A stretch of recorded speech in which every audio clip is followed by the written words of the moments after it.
3장 21절부터 22절을 먼저 우리 같이 보시도록 하겠습니다.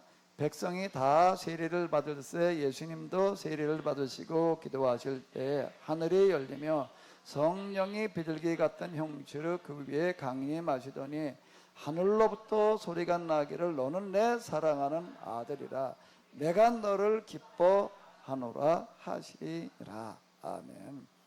자, 우리가 지난주에도 그렇고 계속 이렇게 봐나가면서 아무것도 아닌 것 같은 그 한 구절, 지난번에 뭔가 광야에서 외치는 자의 소리가 듣고 광야에서 그냥 뭐 세례 요한이 광야에 가서 얘기했나 보다 그러고 넘어가 버리면 아무것도 아니에요. 그런데 광야에서 얘기한다는 게 그게 그 당시에, 그리고 그 당시뿐만 아니라 지금까지도 그게 이 신앙생활에 있어서 얼마나 중요한 의미를 가지는가, 뭐 이런 걸 좀 이렇게 생각해보고 이제 그랬는데요. 그래서 성경은 그냥 이거 뭐 다 아는 내용 그냥 이러고 그저 그러고 넘어가 버리면은요 전혀 보이지를 않습니다. 다 알고 있고 수없이 읽었던 것들에도 한 구절 한 구절을 다시 이렇게 생각하시면서 읽어야지 거기도 새로운 의미가 이렇게 나오게 되어져 있는데요.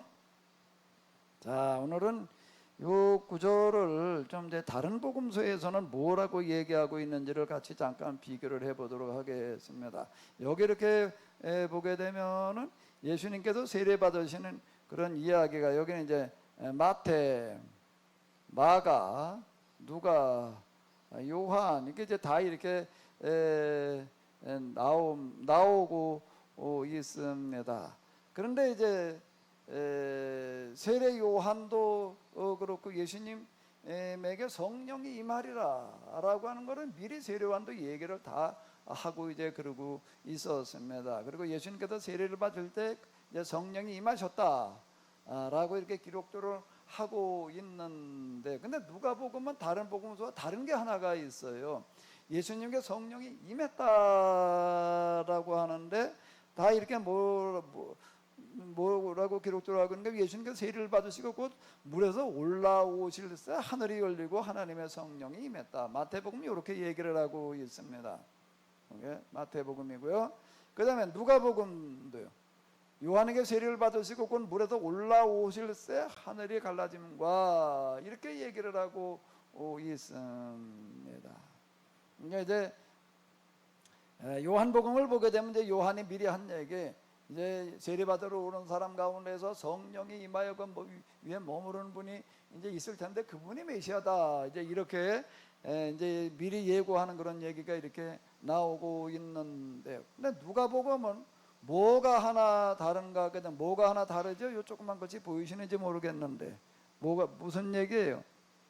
기도하실 때에 라고 하는 요 구절이 하나가 더 들어가 있습니다. 예수님께서 세례를 받으시고 나서 기도하실 때 하늘이 열리고 성령이 비둘기 같은 형체로 그 위에 임했다라고 이렇게 이야기를 하고 있습니다. 누가복음의 특징 중에 하나가 뭔가 하게 되면은 기도를 특별히 강조하는 겁니다. 그냥 하나님께서 알아서 이렇게 하시는 게 아니라 기도할 때에 하나님께서 일하신다라고 이렇게 이야기를 하고 있습니다. 그러니까 이 누가라는 사람이야말로 참 놀라운 사람이다. 그리고 이 구약의 원리와 이치에 대해서 정말 정확하게 이해를 했다라고 이렇게 이제 얘기할 수 있는데요. 제가 이제 구약에 대해서 이제 늘 이렇게 말씀을 드리지만은 하나님과 우리와의 관계가 무슨 관계인가 하면 구약의 관계다라고 하는 겁니다. 구약의 관계인데 그 우리가 할 일이라고 하는 거는 무슨 일인가 하게 되면은 그냥 하나님 잘 믿고 뭐 그러고 그냥 복 받아라 뭐 이런 정도의 이야기가 아니라 이 성경에서 얘기하는 계약을 우리가 곰곰이 이렇게 생각을 해보게 되면 이거 세상 어디에도요 세상 어디 그리고 어느 종교에서도 사람을 이렇게 크게 그렇게 보는 데가 없어요. 계약이라고 하는 거는 성경에서 맺은 계약, 구약에도 보게 되면 구약 말고 고대에 무슨 뭐 계약에 관한 이야기들은 많이 나와요. 그런데 성경에서 얘기하는 하나님과 맺는 계약이라고 하는 게 조건은 뭔가 하게 되면은 내가 나를 믿으면은 어떻게 되는가 하면 나를 대신해 가지고서 네가 이 세상 모든 것들을 다 다스려라, 이 얘기예요. 그래서 이거 뭐야, 창세기에 보게 되면 하나님께서 아담을 만들어 놓으시고 뭐라고 얘기를 하시는가? 생육하고 번성해라. 땅의 모든 것들을 다 어떻게 하라는 거예요? 네가 어떻게 하라고요? 지배하고 다스려라, 이렇게 말씀을 하셨어요. 하나님께서 다루시는 게 아니에요. 만들어 놓으신, 특히 이게 동물들 뭐 이런 걸 이렇게 보게 되면 이름을 누구 보고 지라고 그랬는가 하게 되면은 아담 보고 지라고 그러는 이야기가 이렇게 나오고 있습니다. 이름을 짓는다라고 하는 거는요, 그건 아무나 하는 그런 게 아니에요. 우리가 결혼해서 이제 애를 낳았다. 그럼 이제 이름을 지어야 됩니다. 이름은 누가 짓는 걸까요? 애를 낳으면 에이 뭐 그 엄마가 내가 낳았으니까 내가 짓지, 아빠가 내가 짓지, 그렇게 생각을 하나요? 누가 지어요? 그 집안에서 누구요? 최고의 어른이 짓게 되어져 있습니다. 아무나 그냥 뭐 짓는 그런 게 아니라 이름을 짓는다라고 하는 거, 이런 거 지금 우리 옛날에도 이렇게 보게 되면 뭐 현판식 이런 것도 건물 하나 주는 거 현판식하고, 근데 그게 중요한 거는 누가 그걸 짓는가 하게 되면 왕이 지어요. 건물의 이름, 문의 이름, 이런 것들, 그런 것들 많이 이렇게 있잖아요. 이름을 짓는다는 거는 최고의 권위자가 하게끔 되어져 있는 건데, 하나님께서는 만들어 놓기는 하나님께서 만들어 놓으시고 이름은 누구 보고 지라고 그러시는 거예요? 아담 보고 지라고 그러셨다. 자, 이렇게 이제 얘기를 하시는 게 창세기 이야기인데, 이 계약이라고 하는 게 다른 게 아닙니다. 우리가 하나님과 계약을 맺었다는 얘기는 뭔가 우리가 하나님 말씀과 하나님 뜻대로 살리면서 이 세상에서 하나님의 일을 대신하라는 거예요. 그러니까 예수님께서는 뭐라고 말씀하셨는가 하게 되면, 아버지께서 나를 보내신 것 같이 하나님께서 예수님을 보내셨다라고 하는 건 뭔가 하면 하나님을 대신하는 역할을 하라고 예수님을 보내시는 거예요. 그러니까 나를 본 자는 아버지를 보았거늘, 이렇게 얘기를 하시는 거예요. 그러니까 하나님께서, 예수님께서 말씀하시는 겁니다. 하나님의 일을 대신하라고 나를 보내셨던 것처럼 이제 나도 너희를 보내노라, 이렇게 말씀을 하시는 거예요. 근데 세상 어느 종교, 어느 사상에서 이렇게 얘기하는 데가 있나 한번 찾아보세요.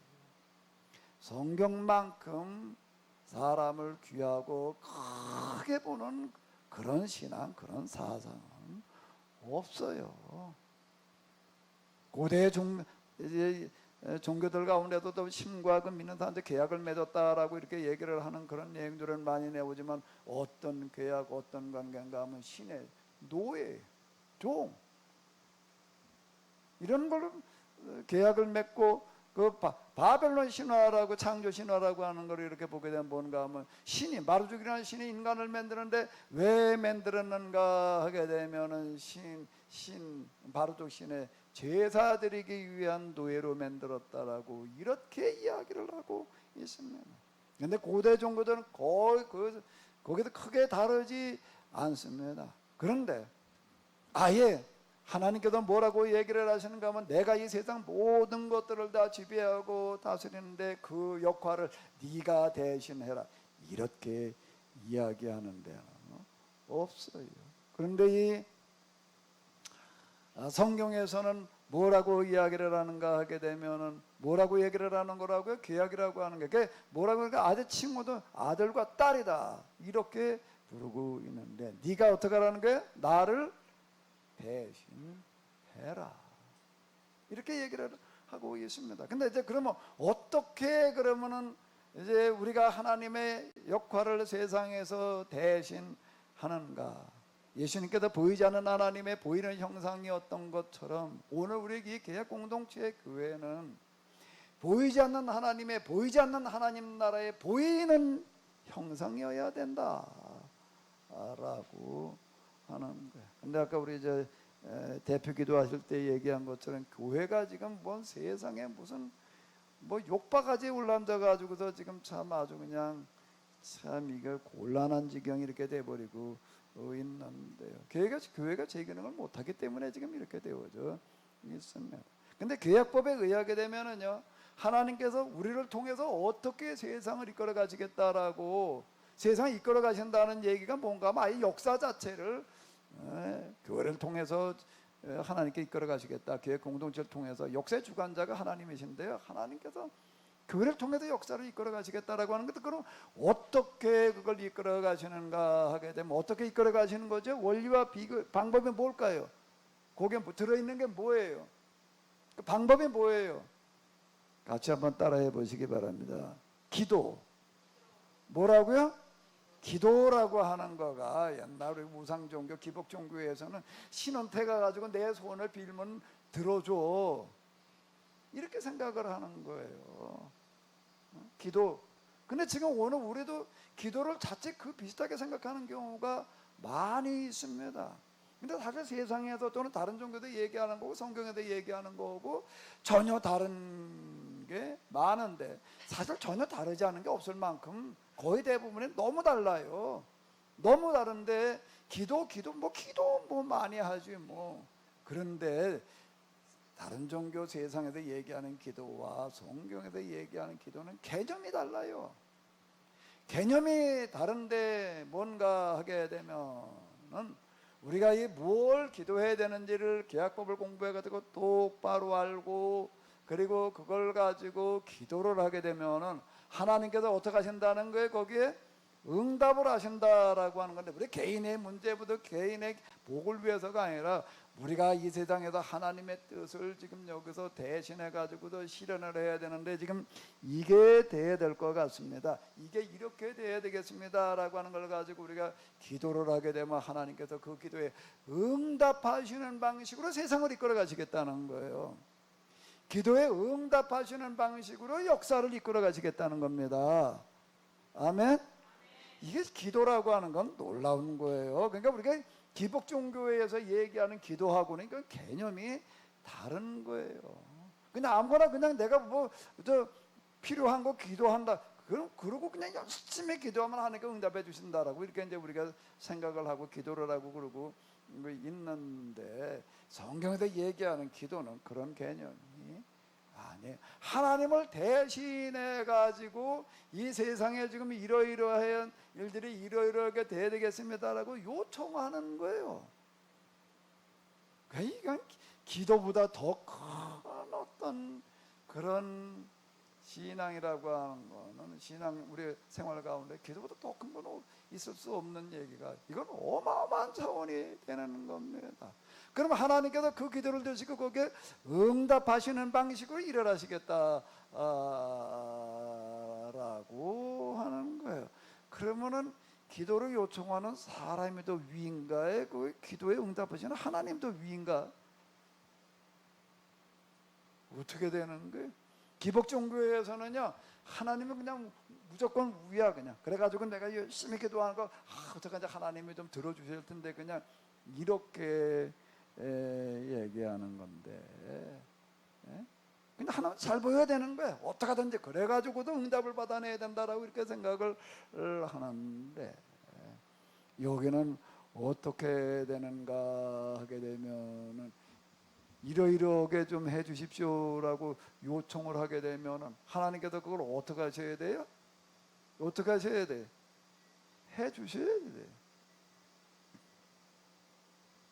진상희 집사님 오늘 이렇게 기도를 하셨는데 애들이 그냥 이제 지금 이제 중학교, 고등학교, 이제 대학을 들어가고 그러면은 이제 돈이 좀 많이 들어갈 거야. 돈이 많이 들어가요. 그럼 애들이 등록금 청구서 들고 오면 어떻게 해야 돼? 어떻게 해야 돼요? 예? 해줘야 돼, 말아야 돼? 해줄 거야, 안 해줄 거야? 아직까지는 별로 안 나올 테지만 이제 조금 더 있어도 이제 한 학기 몇백만 원씩 나오면, 아직 대학을 안 보내봤으니까 잘 모르는 것 같으네요. 우리 이명 집사님 지금 대학생 두고 있지요? 한 학기 등록금이 꽤 나오지요? 그 등록금 통지서 나오면 어떻게 해야 돼? 안 해주면 곤란하겠지. 그 부모니까 그 해줘야 되지. 그 독립하기 전까지는 해줘야 되지. 그러면은 어떻게 되는 거야? 누가 왜 등록금 통지 들고는 아들이 남여기가 위에 주는 집사님이 위에? 책임은 누가 다 져야 돼? 이건 뭐 위아래 따지기가 어려운 어떤 이런 건데, 하나님과 우리와의 관계가 이렇다라고 하는 겁니다. 우리의 요구대로 하나님께서 하시겠다는 거예요. 그게 계약이에요. 근데 우상종교, 기복종교도 하나님의 명령대로 우리가 해야 된다고 생각을 하는 거예요.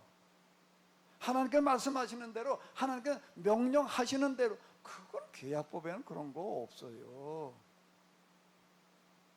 우리가 요구하는 대로 하나님께서 하셔야 돼요. 요한복음으로 넘어가면 이제 이 부분이 더 명확해집니다.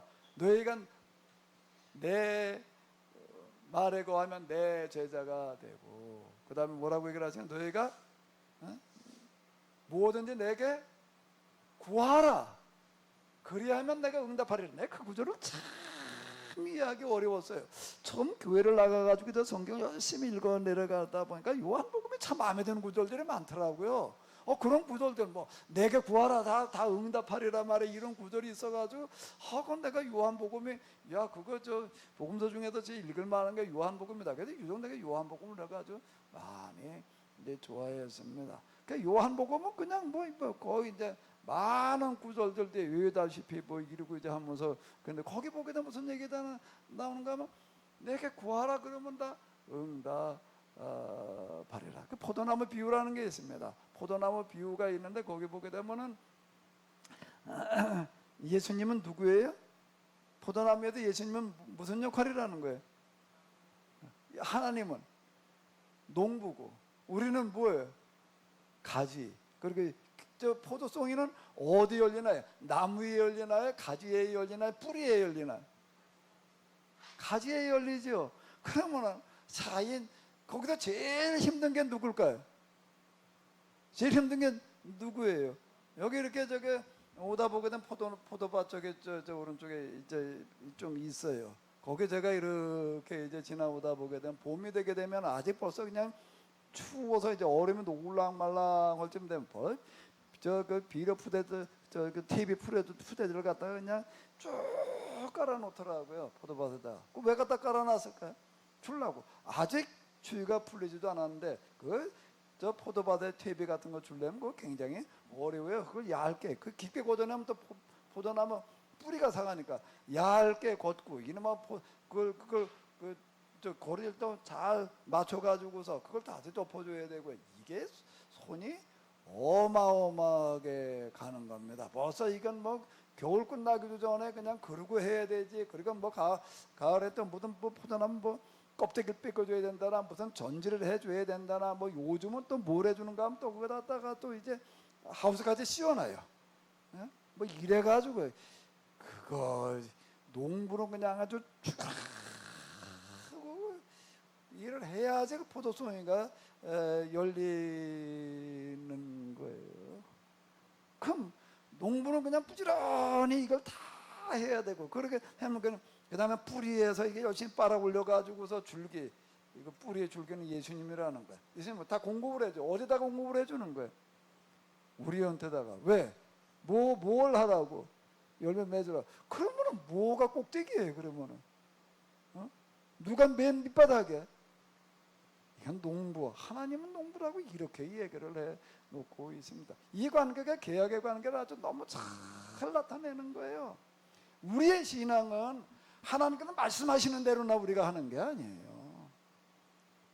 그렇게 우리는 자칫 오해를 해가지고 기독교 신앙을 비판하는 사람들, 특히 이제 이 인문주의 시대에 접어들면서 이성주의자들이 기독교 신앙에 대해서 많은 난도질을 했는데 그 중에 하나가 뭔가 기독교 신앙은 노예 신앙이라는 거예요. 맨날 하나님 명령대로나 해야 된다고 그러고 있고 말이야. 그럼 뭐 인간의 자유가 어디 있냐? 근데 이 르네상스 정신의 첫 번째가 뭔가 하게 되면 자유예요. 자유. 왜 자유 그러는가? 뭐 중세기는 자유가 없었어. 이거 맨 그냥 하나님 허래는 대로나 그냥 해야 된다 그래가지고도 이제 그걸 이제 집어치는 거, 이제 자유를 선언하고 나가는 겁니다. 하나님으로부터 인간의 해방을 선언하는 게 사실 그 르네상스 정신, 자유, 평등 이러고 나가는 어떤 이런 거예요. 괜히 기독교 신앙을 오해한 거예요. 오해를 한 거는 그 사람들이 오해를 한 게 아니라 기독교인들이 잘못 생각을 한 거예요. 하나님을 잘못 믿은 거예요. 성경을 잘못 이해를 하는 거예요. 우리는 하나님 명령대로나 그냥 기도해가지고도 하나님 말씀하시는 대로나 하겠다고 이렇게 생각을 한 거예요. 근데 이건 반대예요. 우리가 기도를 통해서 요청하는 대로 하나님께서 하시겠다는 겁니다. 오히려 이거는 그 누가복음 이제 쭉 나가다 보게 되면 뭐라고 얘기가 나오는가 하게 되면은 하나님께서 아예 그냥 이 청지기들을 갖다가 앉혀 놓고 상석에 앉혀 놓고 그리고 앞치마를 두르고 서빙해 주겠다. 상전으로 노예가 돼서 하나님께서 노예가 돼서 섬기겠다라고 이렇게 얘기하는 구절이 나오고 있는데 이게 계약법의 정신이에요. 계약법은 우리가 하나님이 허래는 대로 하는 게 아니에요. 아멘. 이게 너무 낯설어 가지고 아마 좀 이상하실지 모르겠는데 반대로 우리가 기도로 요청하는 대로 하시는 거예요. 아멘. 이게 어떻게 이렇게 우리가 거꾸로 생각을 했는지 몰라요. 완전히 우리는 거꾸로 생각을 한 거예요. 그저 하나님 허내낸 대로 그냥 하면서 그냥 우리가 그 기도하면 하나님 우리가 복을 주실 거라고 이렇게 생각을 하는, 그건 완전히 그냥 뭔가 위에다 우상 종교, 기복 종교 수준이에요. 그건 우리는 저때 그러고 하나님을 믿는다고 믿었고 그걸 기도라고 그랬고, 그리고 우리가 하나님을 잘 믿어가지고 복 받아가 살자 그런 식으로다가 영혼은 이미 구원받은 거고 이제 신앙생활 열심히 하고 하나님께서 우리에게 좀 복을 주실 거야. 뭐 복을 주시는데 무슨 뭐 첫 번째 복은 뭐 건강의 복을 주시고 두 번째는 뭘 주신다고요? 뭐 물질의 복을 주시고 그다음 무슨 무언 복을 주시고 뭐 영혼은 이미 구원 받았고 뭐 삼박자 구원이라나 뭐 삼박자 축복이라나 이게 말이 안 되는 말들을 하고 있었던 거예요. 하나님께서 반대로 우리가 요구하는 대로 하신다. 이건 놀라운 얘기인데 이게 성경이에요. 근데 여기 그렇게 얘기를 하고 있습니다. 물에서 올라왔을 때 어떻게 했다고요? 기도하실 때 하늘이 열리고 성령이 임했다. 이렇게 이야기를 하고 있습니다. 이게 뭔가 하면 누가복음이에요. 그 누가는 이 사람은 이방인이었지만은 정말 이 사람은 이 복음서를 이게 내가 복음서 나와 있는 거 다 읽어봤지만 나도 써지 않으면 안 되겠다고 왜 그렇게 생각을 했을지 이런 데서 나타나 요 한 구절이 이걸 지금 얘기를 해주고 있는. 근데 이 누가는 또 이제 이걸 여기서만 이렇게 얘기하고 끝나는 게 아니에요. 조금 더 가보자. 누가는 누가복음만 쓴 게 아니라 또 뭐도 썼지요? 사도행전도 썼습니다. 사도행전을 썼는데 사도행전에 우리가 잘 아는 이제 성령이 임하는 사건이 있어요. 성령이 임하는 사건이 있는데 여기 이렇게 보이도 오순절 날이 이미 이름에 그들이 다 같이 한 곳에 모였더니 이렇게 이제 얘기를 하고 있는데 여기 번역이 약간 이제 모호한데요.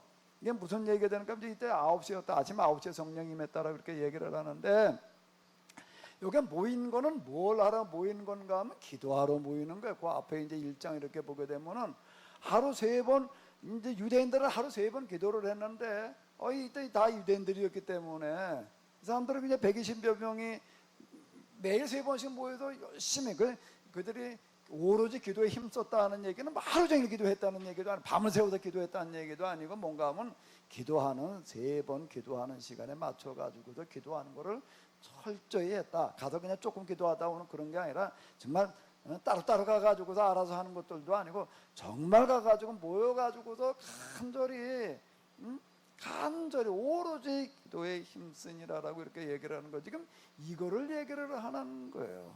그래 지금 뭐라는 건가 하게 되면 성전에 가가지고 모여가지고 기도하러 모였다는 얘기예요. 기도하러 모여가지고 열심히 기도를 하고 있을 때 뭐가 임했다고요? 여기 호련히 하늘로부터 급하고 강한 바람 같은 소리가 있어 그들이 앉은 집에 가득하며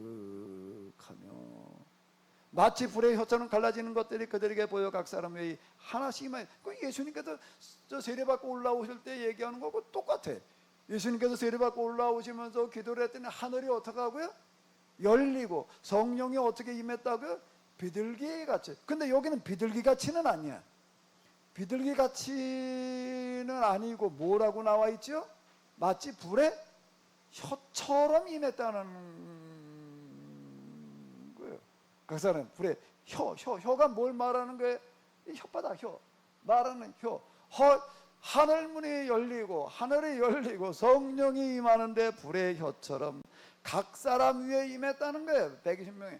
그랬더니 혀처럼 임한 성령께서 무슨 일을 하시는가 하게 되면은 왜 혀 같은 모양으로 임하셨을까? 예수님한테는 비둘기같이 임했다라고 이렇게 했는데 이건 불의 혀처럼 임한 성령이 무슨 일을 하는가 하게 되면 각 사람의 혓바닥을 움직여가지고서 외국어를 자유자재로다가 말하고 또 다른 사람이 말하는 외국어를 듣게 하나. 여기 이렇게 보게 되면은요, 여기 뭐라 우리는 여기 한번 읽어볼까요? 여기 한번 요 구절을 한번 읽어봐봐요. 우리는 바데인과 메데인과 엘람인과 또 메소포타미아, 유대와 갑바도기와 본도와 아시아, 부르기아와 밤빌리아, 애국과 및 브레네 가까운 리비아 여러 지방에 사는 사람들과 로마로부터 온 나그네 곧 유대인과 유대교에 들어온 사람들과 그레데인과 아라비안들이라. 이게 뭔가 지중해 세계에 있는 그런 여러 나라들 거의 다 열거를 하는 거예요 지금요. 그 여러 지역에서 지금 온 사람들이 있는데 여기 120명의 사람들은 다 갈릴리 출신이에요.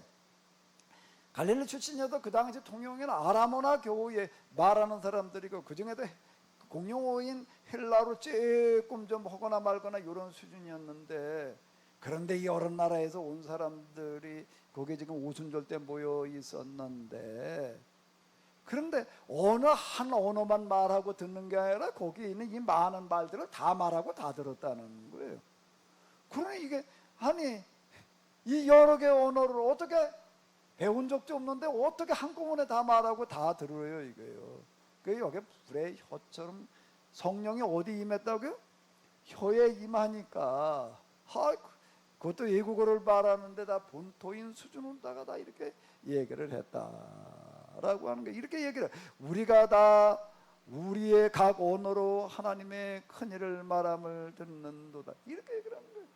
아니 우리가 사는 지역의 말을 어떻게 거기 가본 적도 없고 한 번도 해본 적도 없는 사람들이 이렇게 우리 본토에 있는 거야 똑같이 말을 할 뿐만 아니라 이게 말을 알아듣느냐. 자 이런 일이 벌어지는 겁니다. 그런데 이게 그냥 뭐 오순절이 됐더니 하나님께서 알아서 성령을 보내주셨다는 얘기가 아니라 뭘 어떻게 했다고요? 오순절에 모여가지고 뭘 할 때 그런 일이 일어났다는 거예요.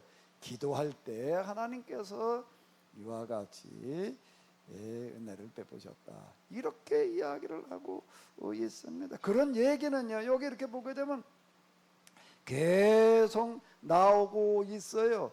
자 한번 읽어보세요. 여기요. 그들이 사도의 가르침을 받아 서로 교제하고 떡을 떼며 또 그 다음에 뭐라고 나오죠? 오로지 기도에 힘쓰니라 그랬더니 사도들을 통해 가지고서 기사와 표적이 많이 나타났다는 거예요. 하나님께서 그냥 사도들에게 그냥 능력을 그냥 주셔서가 아니라 어떻게 해서 나타났다고요? 오로지 기도에 힘썼을 때. 예수님께서 세상에 계실 때에는요, 이제 12 사도들도 그렇고 70명의 사람들 이제 둘씩 짝지어가지고 이렇게 내보내셨어요. 내보내실 때는 어떻게 내보내셨는가 하면 그냥 가가지고 전도해라 그러는 게 아니라 거기다 귀신을 내쫓고 온갖 병자를 고치고 죽은 자를 살리는 능력을 줘가지고 내보내셨다. 이렇게 나오고 있습니다. 그때 제자들이 다 이제 그런 능력을 가지고 나갔어요. 그때는 어떻게 그런 능력을 가지고 나갔다고요? 예수님께서 훈련시키시느라고 이제 능력을 주셨어요. 그때는요. 그럼 사도행전으로 넘어가니까 또 야 사도들에게 그런 능력을 주셔가지고, 근데 이번에는 사도들에게 능력을 어떻게 주셨나? 알아서 또 그냥 주셨나? 어떻게 주셨다고요? 여기 뭐라고요? 오로지 기도에 힘을 썼다는 겁니다. 이런 거는 사장에 가면 또 나와요. 이런 얘기들이 이제 이렇게 보게 되면은. 이렇게 이제 어떻게 기도를 하는가 하게 되면 모여가지고도 합세하여 기도를 했는데 뭐 땅이 진동을 했다 뭐 그러는데요. 자, 한번 읽어보세요. 손을 내밀어 병을 낫게 하옵시고 표적과 기사가 거룩한 종 예수님의 이름으로 이루어지게 하옵소서라고 기도를 했더니 모인 곳이 진동하고 다 성령의 충만함을 받았다. 여기 성전 미문에 올라가다가 40년 동안 한 번도 걸어본 적이 없는 날 때부터 안전병이 되었던 사람을 이제 베드로와 요한이 이제 손을 잡아 일으키는 그런 이야기가 나옵니다. 베드로와 요한에게 하나님께서 특별한 능력을 주셔서 맞아요. 능력을 주시긴 주셨는데, 그런데 그 능력이 어떻게 왔다는 거예요? 어떻게 왔다고요? 기도를 이렇게 하는 거예요. 사도들의 손을 내밀어 병을 낫게 하옵시고 표적과 기사가 거룩한 종 예수님의 이름으로 이루어지게 하옵소서라고 그렇게 기도를 했더니 하나님께서 그 기도에 응답을 하셔서 이와 같이 일을 하셨다. 누가복음을 비롯해서 사도행전은 누가는 이렇게 기록을 해나가고 있습니다. 이 교회 공동체는 내가 얼마나 중요한가라고 하게 되면은 교회 공동체에서 예수님의 이름으로 기도하는 그대로 하나님께서는 요구하는 대로 들어주신다는 겁니다. 요구하는 사람이 위인지 요구하는 대로 들어줘야 되는 사람이 위인지 구분이 안 돼. 포도나무와 농부를 보게 되면 뭐가 위예요? 포도나무가 상전이지. 포도나무의 필요에 따라서 그냥 농부는 그냥 다 이걸 맞춰줘야 되는 거예요. 겨울에 그 벌레가 그냥 낄까봐 껍데기 다 까줘야 되고, 이거 뭐 가지 다 쳐줘야 되고, 어떨 때마다 이렇게 또 가지 그 겨울에 또 춥지 말라고 또 이렇게 뭐 싸주더라고요. 그 뒤치다거리를 다 해줘야지 되는 거예요. 계약법에서 만나는 하나님은 우리의 요구대로 섬겨주시는 하나님이신 줄로 믿습니다. 저 높은 곳에 계시면서 그냥 이래라 저래라 명령만 하시는 그런 하나님이 아니라 넌 내가 시키는 대로나 해라 이런 얘기가 아니에요. 우리는 그냥 명령에 순종해야 된다라고 자꾸 이렇게 생각을 한 거예요. 그거는 구속사 신앙에서 생각한 그런 신앙생활이고, 구속사 신앙에서는 맨날 하나님 명령대로 해야 된단 말이야. 이렇게 얘기를 해. 그게 노예의 신앙이지. 그 뭐 인간의 자유라는 게 어디 있냐. 이래가지고 거기에 반발하는 인문주의자들 첫 번째를 뭐라고 그랬다고요? 르네상스 정신의 첫 번째가 뭐라고요? 그 자유가 무슨 자유라고요? 지금 우리가 생각하는 이런 자유가 아니라 그때 얘기할 때의 자유는 무슨 자유를 말하는 거라고요? 하나님으로부터의 자유예요. 교회로부터의 자유예요.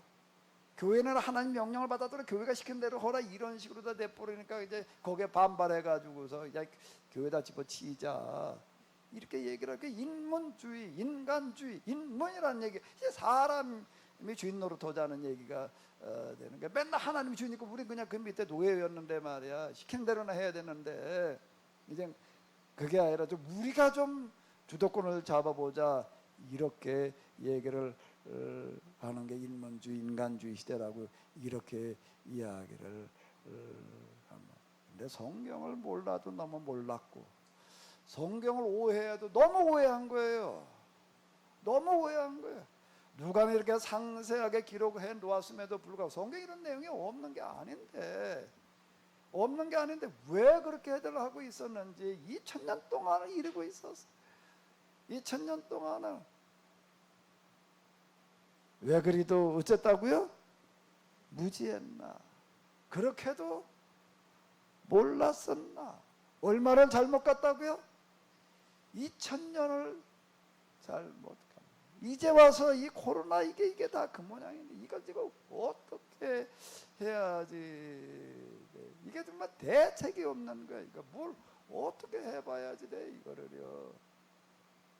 문제가 너를 이거를 뭐 코로나 무슨 뭐 백신 뭐 치료제, 아이고 그건 이 지금 현재 나와 있는 코로나 치료제 백신이 나올지 모르지만은 그 다음에 또 나오는 코로나보다 더 센 게 나오면 맨날 뭐 그런 거 치자거리나 하다가 많아. 그새 뭐 지금도 이 코로나 요 정도 가지고 온 세상이 지금 다 마비가 돼 버렸는데 지금도 우리 지금 뭐 2단계 무슨 뭔가 뭐 아직 권고 사항이지만은 절대 집 바깥에 나가지 말고 가능하면 꼭 필요한 사람은 집 바깥에 나가지 마라, 사람 만나지 마라. 지금 그건 권고 사항이잖아요. 한 단계 더 올라가면 그러면 법적으로다가 이제 나오면 이제 가다 구속하고 이제 벌금 매기는 단계까지 간다고 이거 저기 막 그랬잖아요. 밖에 나오지도 못하게. 그 뭐 어디 이렇게 보니까는 무슨 개간에 교가는 사진이 올라왔는데 좀 이상하더라고요. 뭔가 그랬더니 하도 어떤 사람이 하도 집안에 있기가 그냥 너무 답답하고 힘들었던 것 같아요. 그래서 개 무슨 뭐 옷을 만들어 가지고 그리고 교가는 뭐 그런 뭐가 어디 이렇게 올라오죠. 집 밖에 나갈 수가 없으니까. 자칫하면 지금 우리가 또 그 지경 되게 이렇게 생겼는데 이걸 뭘 어떻게 해봐야지 되는가? 여기 답이 있는가? 제가 지금 주부에다가 계속 내가 기도 제목 올리는 게 뭔가 하면 현대 문명과 인간의 공존이라고 하는 게 과연 가능한가? 그거 불가능한 얘기예요. 현재 우리가 사는 데는 이런 방식으로다가 이런 문화생활하면서 이게 코로나가 물러가기를 기대한다는 건 불가능한 겁니다. 이건 우리의 생각과 사고방식, 사는 방식에 있어서 혁명적인 변화가 일어나지 않고서는 안 돼요. 이게 뭐 지구가 포화 상태가 돼서 그래 이 지경이 된 거거든요. 지금 우리는 뭔가 하면 모든 부분에서 포화 상태예요. 지금요. 학력 인플레로 말미암아 우리나라 지금 뭐 우리나라면 이렇게 놓고 보더라도 의사도 그렇고 다 대학을 가다가 보니까는요. 뭐든지 넘쳐나. 그러니까 3번 지나가다가 이렇게 신호 기다리면서 이렇게 뭐 상가 이렇게 별 생각 없이 사거리를 이렇게 둘러다 봤더니요.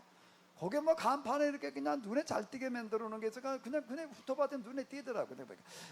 건너마다 치과. 아 이게 한 눈에 보이는 것만 이게 다 해가지고 100m가 안 되는데 한 대여섯 개가.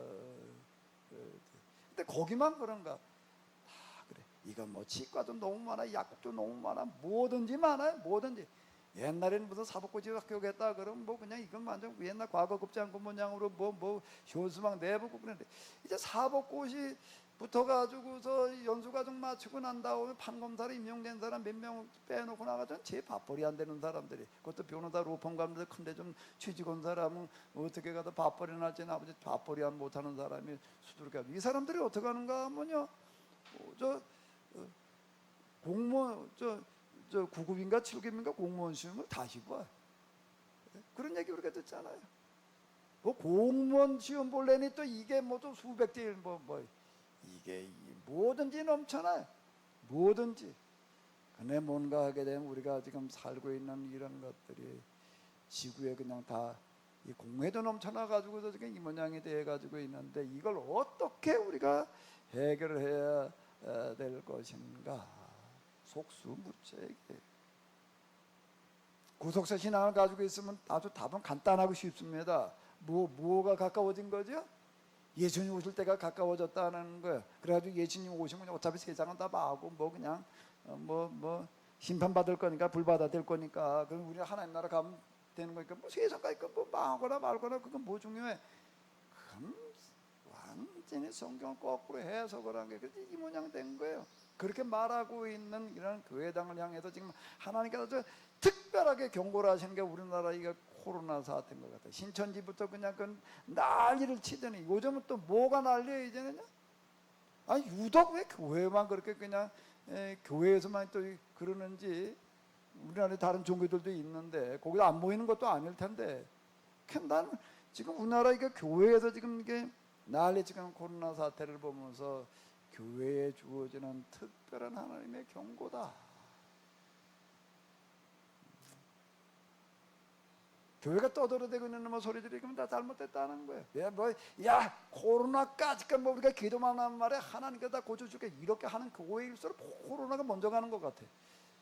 예? 그런 교회도 뭐 그러잖아요. 교회당이 너무나 반대로 가고 있기 때문에 여기에 제일 먼저 지금 코로나를 통해서 하나님께서 경고하신다라고 하는 것 이외에는 뭐 대답이 안 나와요. 도대체 왜 교회만 이럴 리가 있어요? 사람 모이는 게 그 교회보다 더 많이 모이는 데가 얼마나 많은데. 예? 어디 뭐 음절 같은데 뭐 여기도 지금 좀 못 들어 뭐 바글바글 그 음절부터 이렇게 난리 쳤다는 걸 어쩌다 하나 나오지만은 교회는 일주일에 한두 번 어떻게다 매는데 이게 뭐 그렇게 그냥 왜 이렇게 여기다 밥도 먹긴 먹지. 식당 밥 안 먹나? 그 하루 종일 맨날 밥 먹는데 거기서는 별 문제가 없어. 거기서는 다 마스크 쓰고 밥 먹는 것도 아니고 그냥 다 마주 앉아서 그냥 먹잖아. 여기 이런데 보게 되면 식당마다 보통 2m 간격 두고 앉으라고 그러고 밥 먹는데 없고 그런 데가 몇 대요. 그냥 모여 앉아가지고 그냥 다 먹고 나가는데 그럴 것 같으면 식당에 지금 다 난리가 나야 될 텐데 식당에서 그냥 크게 지금 뭐가 번졌다는 그런 것보다는 어쩌다 그런 데가 있기는 하지만 지금 교회다가 지금 보통 난리를 치고 있는 거야. 이건 절대 우연이 아니라 하나님께서 우리에게 주시는 경고의 메시지인 줄로 믿습니다. 그동안 우리는 하나님을 너무 오해했어요. 잘못 알았어요. 신앙생활 너무 잘못한 거예요. 그거에 대한 경고가 지금 교회에 주어지고 있는 거예요. 그 교회에 주어지고 있다는 얘기 자체는 뭔가 하게 되면은 그 해결책도 교회에 있다는 얘기가 되는 거예요.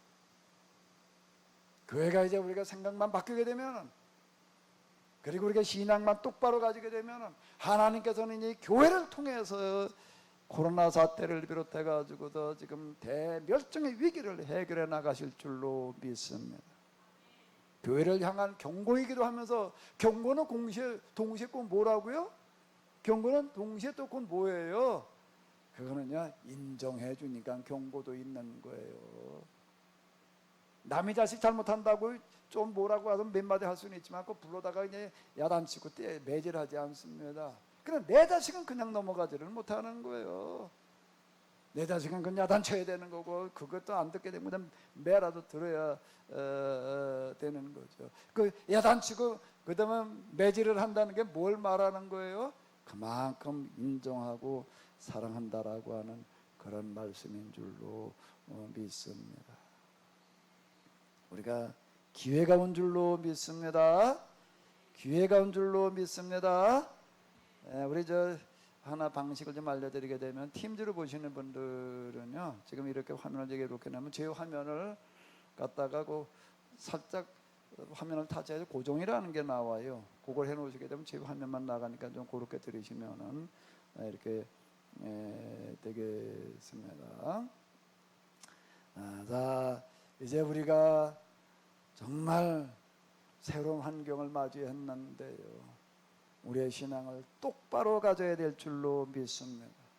그리고 정말 우리가 하나님을 성경을 계약법을 똑바로 이해하고 똑바로 된 정신을 가지고 우리가 기도하면 우리의 기도에 하나님께서 응답해 주실 줄로 믿습니다.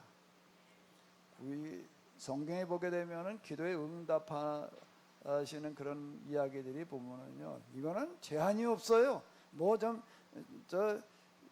귀신 들린 사람이나 좀 낫게 하고 병자 하나 좀 고치는 그 정도의 이야기가 아니라 아예 무슨 얘기가 나오는가 하게 되면 무슨 바다가 갈라졌다는 얘기가 나오는 거예요. 바다가 어떻게 갈라져요 그게요. 그리고 또 뭐라고 얘기가 나오는가 하게 되면 지난번 우리 홍수 때 뭐냐로 한참 홍수가 나가지고서 그냥 물이 그냥 정말 홍수처럼 홍수 나서 물 밀려 내려오는 거 보면 무섭습니다. 그거요. 노도 미친 파도라고 이렇게 얘기를 할 만큼 성난 파도처럼 밀려 내려오는 요단강 물이 멈춰 섰다는 겁니다. 댐을 막아가지고 서는 게 아니에요.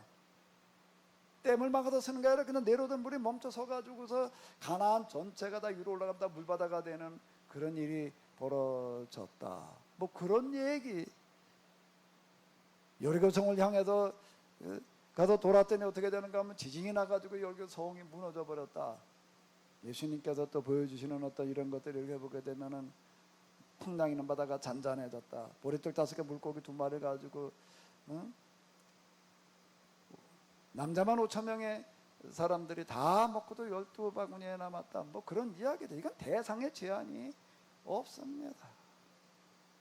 이제 우리가 정신을 똑바로 차리고 똑바로 된 신앙을 가지고 기도를 하면은 하나님께서 우리의 기도에 응답해 주실 줄로 믿습니다.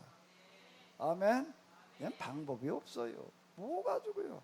근데 기존에 우리의 그 부속사 신앙 가지고서는 이런 해석이 나올 수가 없습니다. 우리의 계약의 기초에 가지고 기도를 하게 되면 하나님께서 우리의 기도를 들으시고 이 세상을 다시 만들어 주실 줄로 믿습니다. 물론 여기에는 우리가 할 수 있는 데는 할 수 있는 건 우리가 해야지 되는 거예요. 너희가 가지고 있는 게 뭐가 있느냐. 오병이의 이야기에서 그러시는 거죠. 야, 걱정하지 마라. 그냥 앉아. 내가 그냥 다 먹여줄게. 그게 아니라 너희 가운데 먹을 수 있는 게 얼마나 남아있느냐. 있는 거 다 가지고 와라예요. 그래서 일부 한 어린애 가지고 있던 거나 가지고 왔다는 얘기가 아니라 너희들 가운데 지금 먹을 수 있는 게 뭐가 있는지 가서 네 찾아봐라. 그리고 먹을 수 있는 걸 다 가지고 와봐라. 다 가지고 와야 되는 거예요. 다 가지고 왔더니 그게 얼마라는 거예요? 한 어린아이가 가지고 있던 거 물고기 5, 물고기 2마리, 보리떡 5개. 이게 전부입니다. 근데 이걸 가지고 뭘 어떻게 해볼 수가 있습니까? 그거 절대 적다고 그러지 마라. 그리고 거기에다가 기도를 해가지고서 돌려주시니까 그 많은 사람들이 다 먹고도 남았다라고 하는 겁니다. 오늘 우리가 이제 이 계약법으로 돌아간다라고 하는 것은 마스크 쓰는 거 우리가 철저하게 써야 돼요. 그러니까 하나님께 우리가 함까지가 그런 거 걱정하죠. 그건 말이 안 되는 얘기예요. 지금 하나님께 우리를 징계하시기 위해서 지금 이걸 보내주는데 그건 뭐 까짓거 우리가 뭐 믿음이 있으니까 하나님께 함까지 지금 완전 어긋장이 나는 겁니다. 그런 사람들 속에 먼저 걸리잖아요. 지금요. 그다음에 경고가 지금 그런 건데요. 마스크 뭐 기타 등등 철저하게 지키면서 그대로 그 다음에 우리가 늘 얘기하던 정말 무슨 쓰레기, 음식물 정말 우리가 철저히 우리가 할 수 있는 데까지는 다 하는 거예요. 할 수 있는 데까지 철저하게 다 하면서 아멘, 아멘. 그리고 우리가 재활용을 해야 돼. 이제는요. 오시고 뭐고 이제는요. 이제 참 사업하시는 분 얘기 들을 땐 난감해 들릴지 모르지만은요. 뭘 하나 우리가 구입했다 하게 되면은 그건 정말 다 못 쓰게 될 때까지 쓰고 그리고 나머지도 재활용하지 않으면 이제 못 살아남아요. 이제는요. 지금 이 모양이 된 건 뭔가 하면은 현대에 떨어들면서 경제 성장이라고 하는 개념이 잘못돼 가지고 이 모양이 된 겁니다. 제가 누가복음 쓰면서도 그 얘기도 많이 이렇게 했는데요. 대량 생산해 가지고 대량 소비하는 거가 그게 경제 성장이다. 뭐 어쩌고 저쩌고 이렇게 해가지고 그냥 자꾸 만들어 자꾸 써 그냥 이렇게 돼 버렸는데 그러다 보니까 지금 이 모양이 된 거예요. 지금 온 세상이 다 쓰레기 더미가 돼 버리고 말았잖아요. 이게. 필요한 만큼 생산해서 지금 필요한 만큼 쓰고 소비하고 나머지는 쓰레기를 최대한 줄여야 되는 거예요. 그리고 그걸 재활용을 하지 않으면 안 되는 거예요. 그냥 갖다 그냥 태워버리면 되지 뭐.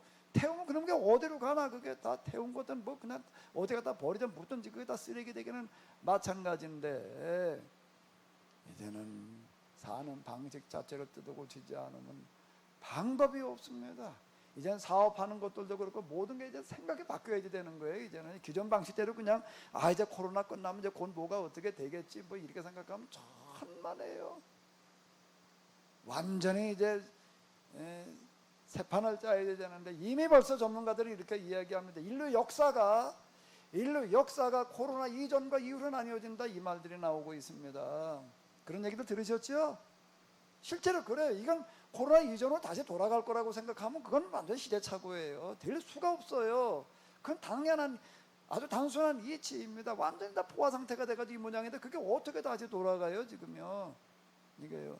여기다 뭔가 특단의 조치를 취하지 않으면 안 되는 게, 우리들 가운데 일어나야 될 기적은 초자연적인 무슨 기적이 일어나가지고도 어떻게 되기 이전에 우리 정신혁명이 먼저 일어나야지 되는 거예요. 야, 이렇게 살아가지고서는 안 되는 거로구나 말이에요.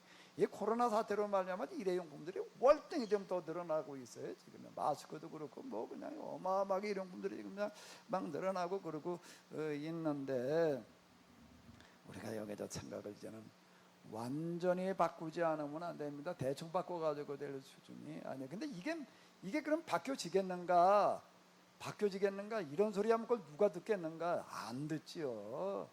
안 들어요. 뭐 그런 소리가 있나 보다. 뭐 많은 소리가 없긴 한데 그걸 뭐 어떻게 그냥 이게 어떻게 하면 안 들을 수 없는 거, 다 죽어나가는 지경이 되면은 방법이 없는 거예요. 이게 사람은요, 예수님, 하나님께서 모세를 애굽으로 보내시면서 하시는 말씀 가운데 내가 바로 완악하게 했은즉, 이제 요 말씀이 나옵니다. 그럼 하나님께서 바로 완악하게 해놓으셨다는 얘기로 잘못하면 있는데, 그게 아니라 사람이 완악해가지고서 그냥 말하는 웬만한 경고 가지고서는 안 들어요. 그 모세가 내려가가지고서 그 출애굽시키는 그 과정에 답이 들어 있는데, 나일강물을 피로 바꾸는 거 가지고서는 꿈쩍도 안 합니다. 그 다음에 무슨 개구리 뭐 이파리 뭐 여러 가지 무슨 뭐 하늘로부터 무슨 뭐 우박에 내려오고 저쩌고 해도 잠깐 안 되겠네. 그럼 맞아 이제 내가 들을게. 그러다 또 안 들어요. 그러다가 어떡하니까 그 다음에 가지고 할 수 없이 듣지요. 어떡하니까요. 마지막 재앙이 뭐였어요? 만물은 뭐든지 다 죽는 거예요. 이게 첫 태생은 사람이고 짐승이고. 그 지경에 대놓으니까 그 다음에 가가지고서 야 이거 진짜 이제는 안 들으면 안 되겠다 그러고 들었다는 얘기가 나와요. 그런데 그러고 나가지고서도 빨리 가라.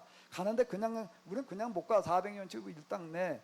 그랬더니 이제 다 그냥 곡간다이로 가지고 싶은 거 다 가지고 가. 그 다음 자기들 죽겠으니까. 그래 놓고 나간 다음에 또 마음이 또 바뀌는 거예요. 이게 사람이에요. 아마 제가 아무리 이런 소리 떠들어도 별로 안 들을 거예요. 이제 죽어나가야지 이제 할 수 없이, 야 이거 진짜 이제는 안 들을 수 없겠다 이렇게 될 텐데, 제가 정말로 바라고 기대하기에는 죽어나가기 전에 들어야 될 줄로 믿습니다. 그렇지 않으면 이제 계속 이제 다 죽어나가는 일들이 생겨나는 거예요. 죽을 만큼 죽고 그 다음에 이제 드는 사람만 살아남는 그런 일이 벌어질 텐데, 나는 그렇게 되지 않고 다 살아남기를 바라요. 다 살아남기를 바라요. 이제 우리가 정말로 우리 교회가 이제 똑바로 돼야지 됩니다. 똑바로 돼가지고 어디부터 소문이 나가야 돼. 야, 저 교회에서 저 교인들이 모여가지고 기도하는 거는, 야 하나님께서 응답하시더라. 이 소문이 나야지 돼요. 아멘. 지금 여기 사도행전의 교회가 그런 거예요. 기도하는 대로 하나님께서 하셔요. 기도하는 대로 기도를 120명이 모여가지고 그냥 열심히 열흘을 기도하고 있었어요. 열흘을 기도하고 있었더니 오순절날 기도할 때 성령이 그들에게 임한 거였지. 불의 혀처럼 임해가지고서 그날 3,000명이 회개하는 그와 같은 역사가 일어났는데, 이제 우리가 좀 신앙생활 똑바로 해야 돼요. 이건 이거 교회도 이제 갈 수도 없고 말이야. 이건 뭐 스마트폰, 노트북, 이제 텔레비전 앞에 앉아가지고 이게 신앙생활이 될까? 맘먹게 달렸습니다.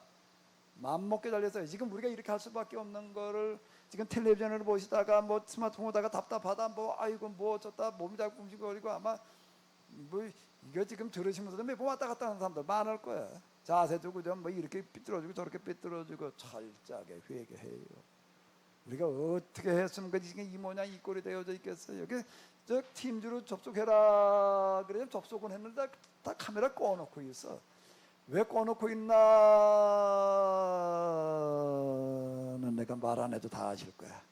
이걸 켜놓고 있을 내 모습을 다 보여줘야 되는데, 이게 그냥 이러고 있기가 이제 부담스러우니까 그냥 꺼놓고도 좀 자유롭게 보고 싶으시니까 그냥 꺼놓고 있다가 그냥 켜보십시오. 그리고 그때나 켜가지고서 이러려고 보여주려고, 이제 어차피 소리는 들리니까 이러고 있을 텐데, 철저하게 회개해야 돼요. 호람대오가 뭔 뜻이지요? 호람대오가 뭔 뜻이에요? 하나님 면전이라는 거예요. 적어도 세미나가 아닌 예배 시간이라고 한다면 하나님 면전이라고 생각하지 마시고, 하나님 면전에 가가지고 좋을 수 있어요? 하나님 면전에 가가지고도 우리가 자세가 흐트러질 수 있는가요? 최소한 예배 시간만큼은 좀 자세를 똑바로 하고 우리가 좀 우리의 신앙을 다시 가다듬어야 될 줄로 믿습니다. 저 도산서원에 가가지고서요, 내가 둘러보면서요, 아유, 난 여기 올 자격이 없네였어요.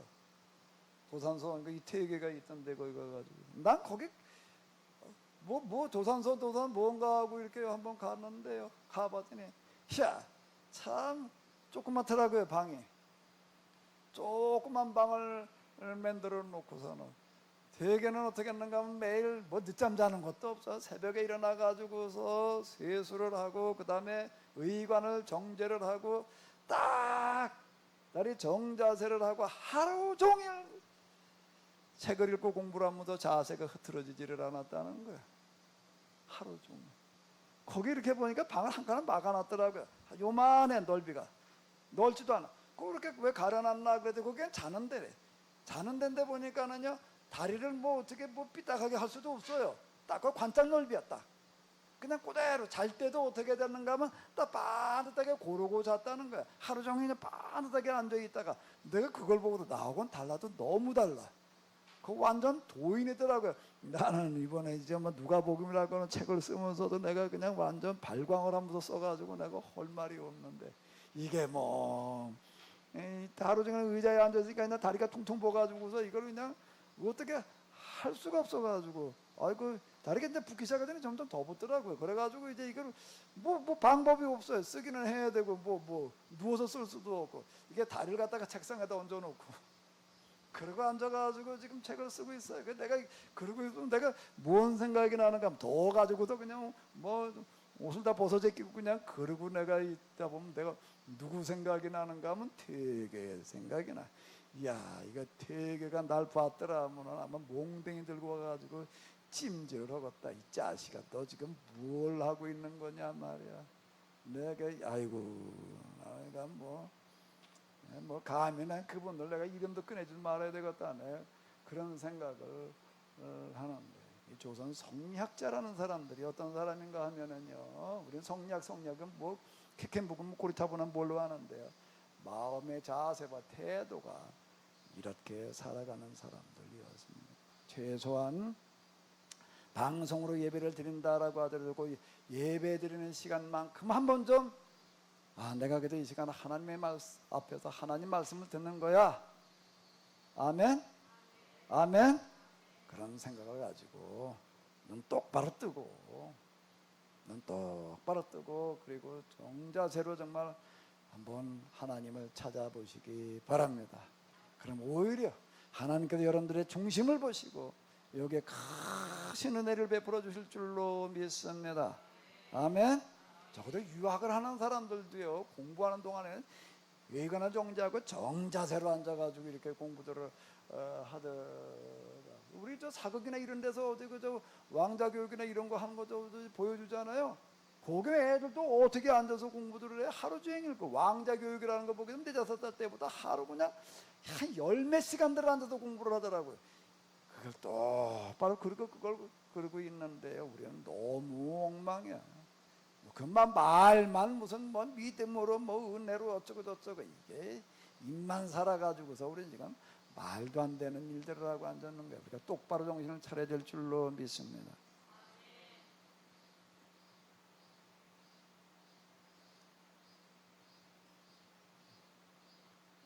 그러니까 무슨 찬송이었나? 바다야 잔잔하라였나?